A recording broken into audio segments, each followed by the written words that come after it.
Revenge office stories.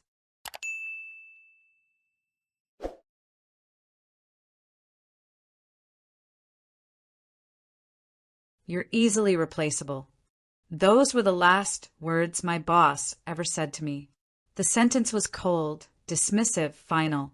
He said it with this thin, self-satisfied smile, like he was swatting a fly, not ending the career of someone who'd poured years of their life into his company.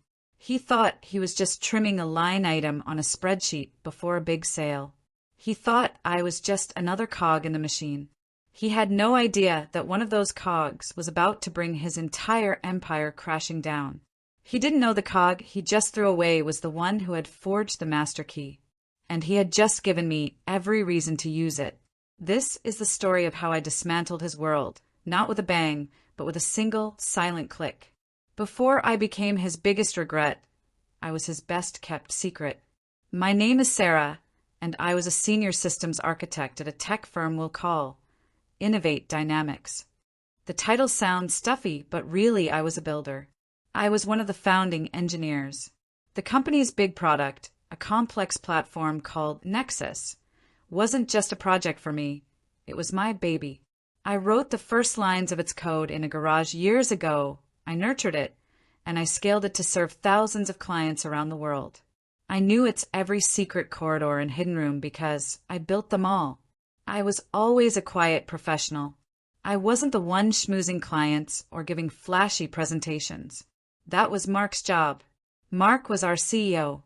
He'd parachuted into the company's top spot thanks to a rich uncle on the board and a smile that could sell ice to a polar bear. He was the face, the rainmaker. He wore suits that cost more than my rent and spoke a language made entirely of buzzwords. The thing is, he knew absolutely nothing about the technology his empire was built on. To him, Nexus was a magic box that spat out money. He didn't understand its architecture or its intricacies. He just knew that it worked, and that it made him look like a genius. My team and I were the wizards behind the curtain, working nights and weekends, patching holes, and building the very features he'd take credit for in interviews. And we didn't mind. We loved the work. I thought my dedication and my deep, intimate knowledge of the system made me valuable. Indispensable, even. That was my first mistake.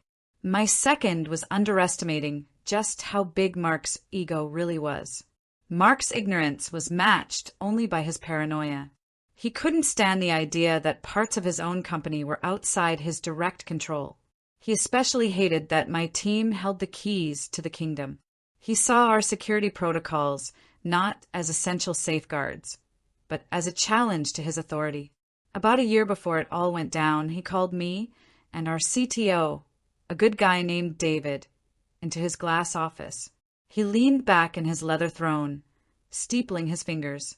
"I need a key," he announced, like he was ordering a coffee. "One key. A god mode that can do anything, access anything, override anyone. No questions asked." David and I exchanged a look of pure dread. "Mark," David started carefully, "that's not how security works. We have tiered permissions for a reason. A single point of failure like that would be a catastrophic vulnerability." I jumped in. "He's right. A key like that would be a compliance nightmare. If a bad actor ever got their hands on it, they could do irreparable damage." I told him we already had robust admin tools. What he was asking for was a self-destruct button. Mark just waved his hand. "I'm not talking about a key for other people. I'm talking about a key for me. An executive override. The CEO needs to command his own ship." He didn't want to go through channels. He wanted unchecked power. He wanted a scepter, not a tool. He called it the sovereign key. The name alone was a red flag the size of Texas. He demanded it be built on a framework completely separate from our standard systems, reasoning that it couldn't be revoked by some disgruntled IT admin. It had to be a ghost in the machine. For 2 weeks, we fought him on it. We presented reports, we cited best practices, we warned of the legal and financial fallout. I documented every single one of those warnings. I created a file, C-1337, where I saved every email and every formal protest and had David digitally countersign them. It was our only defense for when this insane idea blew up in our faces. In the end, Mark gave us an ultimatum: build it or you're both out. He was the CEO. So, with a heavy heart, I did what I was told.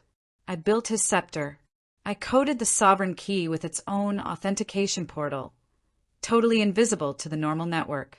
It had one main function Mark was really proud of: the ability to trigger a global permissions escrow. In theory, it was a last resort security measure. If a massive breach was detected, one click could instantly revoke every permission for every user. Admins, clients, everyone, freezing the entire platform. All the data would be safe, but completely inaccessible. The only thing that could reverse it was the sovereign key itself. Mark loved it. He felt like a king who could put his entire kingdom in a vault.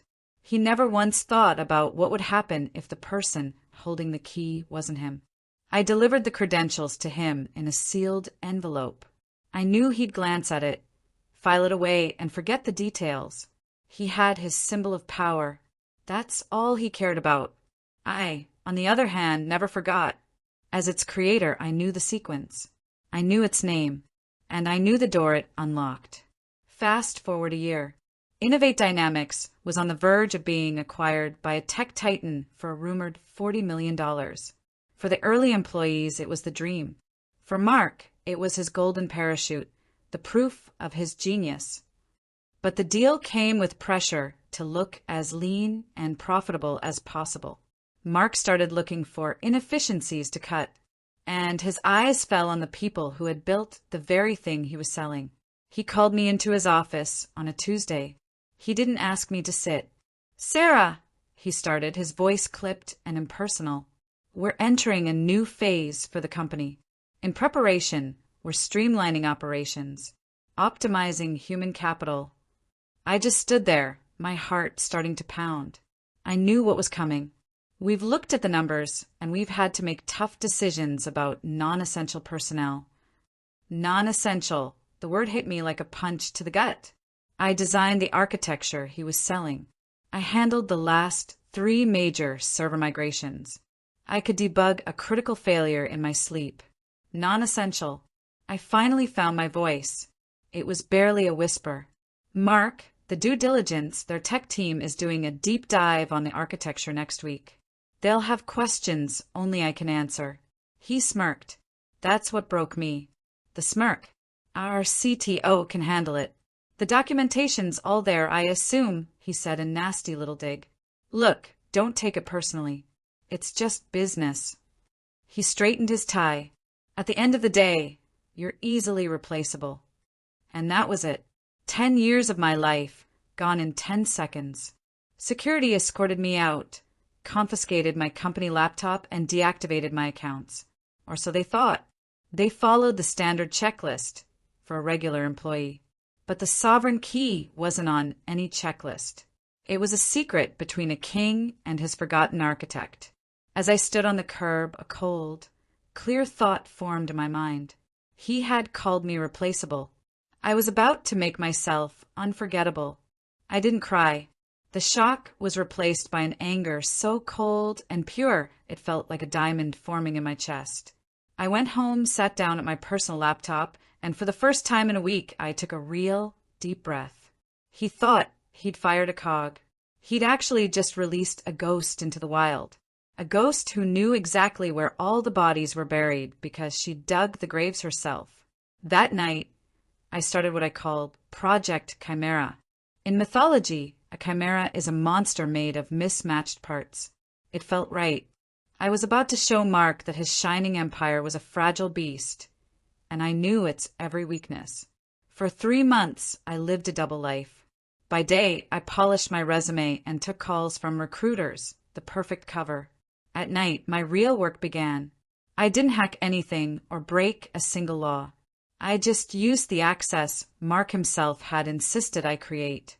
The Sovereign Keys login portal was still active, just as it was designed to be. It existed outside the corporate network, a deliberate backdoor for a CEO who wanted to play God. He had his key, but I had the blueprint.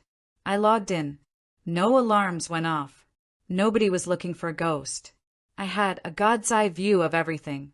I read Mark's frantic emails as he cut corners for the acquisition. He'd postponed a critical security patch I'd recommended just to avoid a few hours of downtime. He'd laid off 2 of my best junior engineers, the very people who kept the client-facing servers healthy. I documented everything. Every corner cut, every warning ignored. I compiled a dossier of his incompetence, cross-referencing it with my C-1337 file, and a plan began to form, elegant and brutal in its simplicity. I wouldn't destroy the company. I would just press pause. I saw the date circled on every executive's calendar, the final day of technical due diligence, the day the acquiring company's engineers would get access to the platform to verify it was stable and secure before wiring $40 million. That was my day. That was the day the Chimera would wake up. Mark had forgotten all about the key he demanded, and he'd definitely forgotten about the woman who built it. He thought he had a shield. He never understood it could also be a cage. What do you think was the single biggest flaw in his master plan? Let me know in the comments, and while you're there, hit subscribe if you want to see how this all comes crashing down. The morning of the due diligence arrived.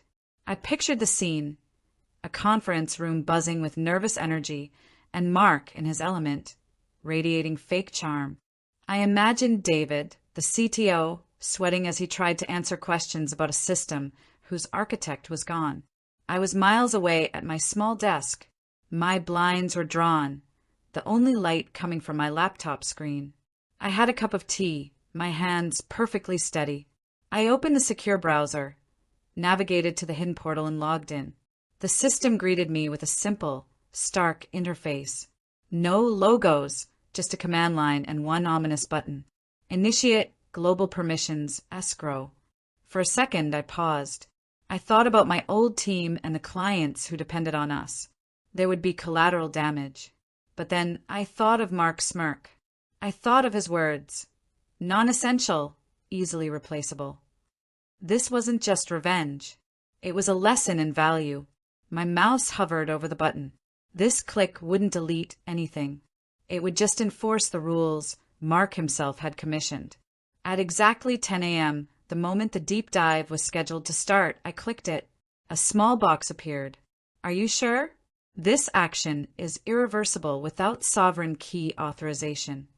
I typed the final passcode, a mix of my mother's birthday and the hex code for the sky in our first company logo. Then I hit enter.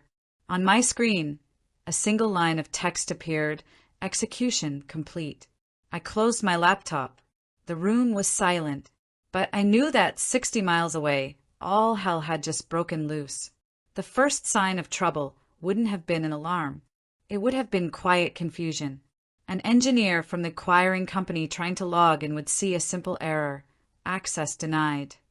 Then another would try, and another. Soon, panic would set in. An Innovate employee would try the admin panel. Access denied. David, the CTO, would try his master credentials. Access denied. Mark, his face turning red, would be demanding someone fix it. But no one could. Every single user account had been instantly stripped of all permissions. They were locked out of their own house. The data was all there, perfectly safe, but locked inside a digital fortress.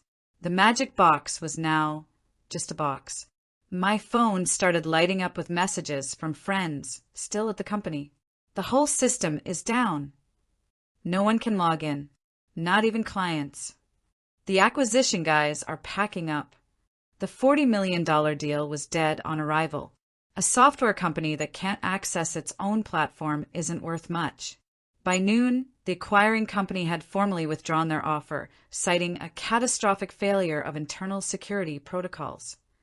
The news hit the business journals. Innovate Dynamics was experiencing a public, humiliating meltdown. Mark went into a frenzy, blaming hackers, blaming competitors, blaming anyone but himself. It would never occur to him that the problem came from a ghost of his own making. But I had left him a clue, a single digital breadcrumb. The escrow protocol had a feature I never told Mark about. It created a single log entry, not on the network, but on the physical console of the primary server. To see it, someone would have to physically go into the cold, loud server room and plug in a monitor. It took them 2 days of blind panic to think of it. 2 days where their stock became worthless and clients started activating multi-million-dollar penalty clauses in their contracts. Finally, a junior tech, on a hunch from a desperate David, found the entry. There, in simple green text on a black screen, was the message I left. Global Permissions Escrow initiated via sovereign key authorization at 10 o'clock and 1 second a.m. Protocol designed and commissioned by CEO Mark, last name, date. All formal objections to protocol implementation logged under File C, 1337. That was the kill shot. File C, 1337. My dossier of doom. They pulled the file. They saw the weeks of warnings from me and David. They saw Mark's signature on the direct order to build the key against our advice. It was no longer a story about an external attack. It was a story of gross incompetence. The enemy wasn't outside the gates. He was sitting on the throne. The board convened an emergency meeting. It was a bloodbath. Mark was fired for cause, publicly. The press release spoke of a reckless disregard for company security and a catastrophic failure of leadership. The man who called me replaceable had been replaced. His empire, built on my code, had crumbled because he couldn't be bothered to remember his architect. The company was on life support. The platform was still locked down. They fired the king, but they still couldn't get back into the castle. They realized only one person could. The first call was from a panicked HR manager. Voicemail. The second was from David. I felt bad for him, but voicemail. The messages got more and more desperate.